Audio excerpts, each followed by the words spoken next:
Hello everyone, good evening. আমি রিয়াঙ্কা। আমার নতুন একটা ভিডিওতে সবাইকে অনেক ভালোবাসা ওয়েলকাম জানিয়ে আজকের মতন ভিডিওটা শুরু করছি। আর আজ হলো তোমার বুধবার, আর এখন সময় বাজে 5:30। সকাল থেকে ভিডিও শুরু করিনি, তো এখন থেকেই ভিডিওটা স্টার্ট করলাম। আর এখন বাইরের ওয়েদারটা পুরো মেঘলা মেঘলা ওয়েদার। আর ঘুমিয়েছিলাম, ঘুম থেকে উঠলাম, তো ভাবলাম কিছু একটা শেয়ার না করলে না ভাল লাগে না। কারণ রোজ যেই তো ভিডিও বানাই, তো একদিন থেকে ভিডিও না করলে একদম মন একটা অন্যরকম মনে হয়, কী করিনি এরকম মনে হয়। তো চলো তোমাদের আজকে একটা জিনিস শেয়ার করি। তো বাড়িতে না থাকলে যেটা হয় আর কি, তো এমন এক টাইম ছিল যে এই বাড়িটা সবসময় একটা আনন্দ, অন্যরকম হাসি ঠাট্টা মজা আলাদা, মানে লোক আসা যাওয়া যেরকম থাকে একটা বাড়িতে। তো এখন বাড়িতে না থাকলে সেটা কী হয় সেটা তোমাদের সঙ্গে আজকে শেয়ার করবো। তো চলো পুরো ভিডিওটা স্কিপ না করে তোমরা দেখো, তোমাদের ভালো লাগবে। তো চলো তোমাদের ব্যাক ক্যামেরা করে একবার দেখিয়ে দিই।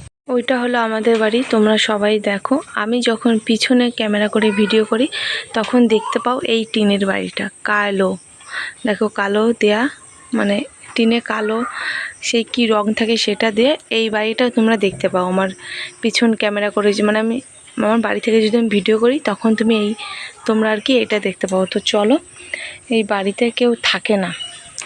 তো এই বাড়িতে কেউ থাকে না, কেন থাকে না, কিসের জন্য, সেটা তোমাদের সঙ্গে আজকে শেয়ার করব। তো এইটা দেখো বাথরুম, দেখতেই পাচ্ছ বাথরুম, এটা বাথরুম, এটা এটা টয়লেট, এটা পটিখানা। আর তার সাইডে দেখো এটা হলো কল। দেখতে পাচ্ছ বাড়ি না থাকলে যেটা হয়, পাতা পড়ে একাকার। যেহেতু আমার বাড়ির রাস্তাটা এটা, এখান থেকে আমি বোনের বাড়ি যাই, তো এখান থেকে একটু আমি পরিষ্কার করে রাখি আর কি। তো পুরোটা আমার সম্ভব না, কারণ আমার দরকার পড়ে না, আমি কেন করব লোকের বাড়ি বলো। তো এটা হলো পায়খানা বাথরুম।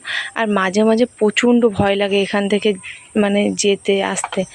আর এইটা হলো দেখো বাড়ি, দেখতে পাচ্ছ একটা টিনের বাড়ি। আর সাইডে দেখো একটা রান্নাঘর, এই দেখো। তো ঘরটা পুরো ভেঙে চুরে গেছে। এটা হলো একটা মাসির বাড়ি। তো যখন মাসিটা থাকতো এত পরিষ্কার, এত সুন্দর ছিল বাড়িটা, কি বলবো তোমাদের। তো এখন যেহেতু বাড়ি কেউ থাকে না, দেখো বাড়ির অবস্থা দেখতে পাচ্ছ, বাড়ি ঘরের কি অবস্থা। তো মাসি থাকে হলো তোমার কলকাতা, তো এই বাড়িতে কেউই থাকে না। ওর জন্য দেখো একদম ভুতুড়ে বাড়ি একটা লাগছে।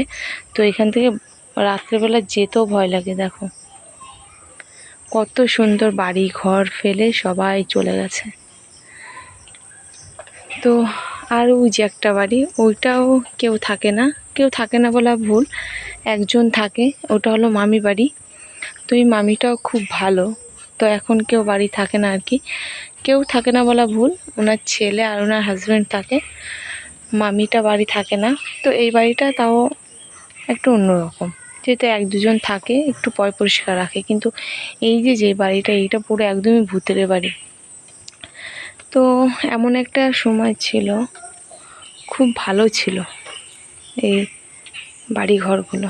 তো এখন নেই, কি করা যাবে। তো চলো পরে আবার আসছি।